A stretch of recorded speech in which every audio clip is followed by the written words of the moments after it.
People are showing up just to kind of be here, not necessarily hop a train. Look at all these folks here, because they're talking about how bike-friendly this station is going to be. So you got a lot of people showing up by bike, others who are taking a train up to Reagan Airport and then back again here just to kind of experience this.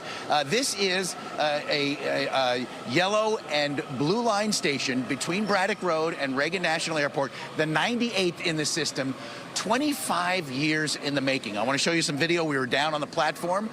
The track bed is super clean, not polluted just yet, but this is the 98th station in the system. This is Potomac Yard Station on the DC Metro. It was opened nearly 2 years ago as the 98th DC Metro station. But this station isn't just an infill station. It sits on what used to be a monster transportation hub.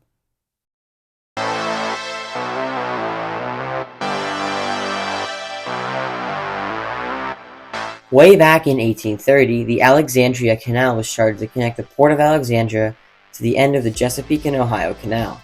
Rail development would begin in 1850, and in 1857 a rail line between Long Bridge and Alexandria opened, operated by the new Alexandria and Washington Railroad. The issue of unorganized rail systems in DC was to be tackled with the City Beautiful movement of the late 1800s. In 1903, a new central station for Washington was approved, with it opening as Washington Union Station in 1908, along with the new Long Railroad Bridge opening in 1904. These developments were all thanks to the 1901 plan for Washington, D.C.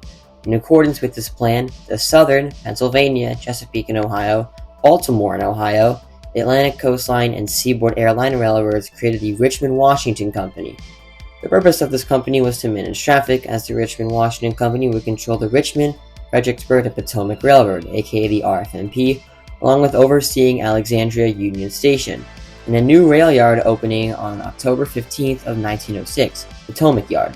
Potomac Yard, nicknamed Pot Yard, attracted tons of workers who moved into Del Rey and St. Elmo. In 1908, both of these areas were incorporated into the town of Potomac itself, later being annexed by the city of Alexandria in 1930. In its peak, Pot Yard was one of the busiest yards in North America, seeing thousands of trains per day. In 1935, the Pennsylvania Railroad extended electrification south from Washington Union Station to Potomac Yard, allowing electric-powered freight trains to continue into the yard, which is why there's still catenary poles between Union Station and parts of Northern Virginia. However, after the railroad companies mentioned earlier largely formed into new companies, the need for Pot Yard was almost non-existent. The RFMP decided that the massive yard wasn't necessary for yard switching. First to go was the PRR's Olds Catenary, and the wires were demolished by 1980s. In 1987, Pot Yard became a toxic waste site, and in 1989 the RFMP finally decommissioned it.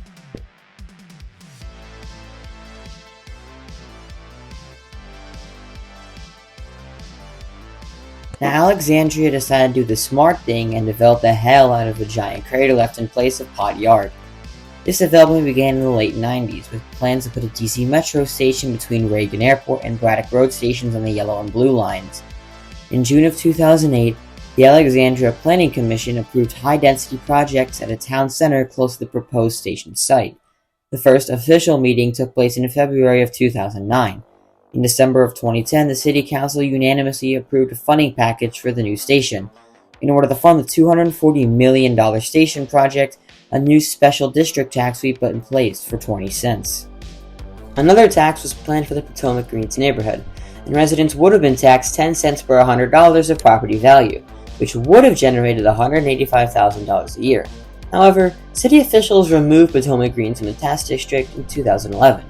In January 2015, the city of Alexandria was lent $50 million from the Virginia state government for the new station, which was estimated to cost between $209 and $264 million.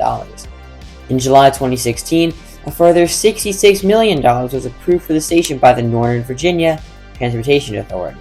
4 different locations were considered for the location of the new station. Alternative A, an at-grade station between the CSX main line in north end of the Potomac Greens neighborhood, with a cost of $209 million. Alternative B, an at-grade station between George Washington Memorial Parkway and the aforementioned CSX tracks, north of Potomac Greens neighborhood and east of the Potomac Yard Retail Center.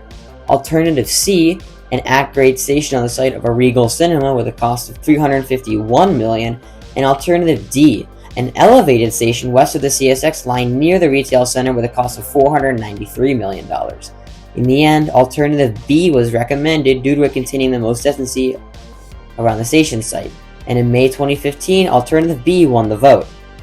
In December 2019, the groundbreaking ceremony took place, and following this, progress was underway. The expected date for the new station to open was 2022, and by February 2022, the station was 70% complete, with opening expected to take place in fall of 2022.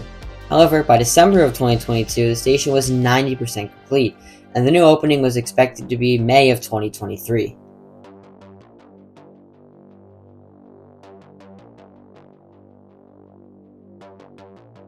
On May 19th of 2023, the Potomac Yard Metro station finally opened, with it opening its doors to commuters at 5 a.m. that morning, and an opening ceremony at 10:30 that morning.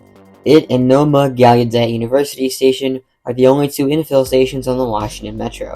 The station is adjacent to the CSX RF&P subdivision, and it sees blue and yellow line trains south to Franconia, Springfield, and Huntington, and north to downtown Largo and Vernon Square. The name of the station is Potomac Yard-VT, standing for Virginia Tech. And with that, we have reached the end of the Potomac Yard Metro Station. Thanks for watching, everyone. I hope to see you in the next video.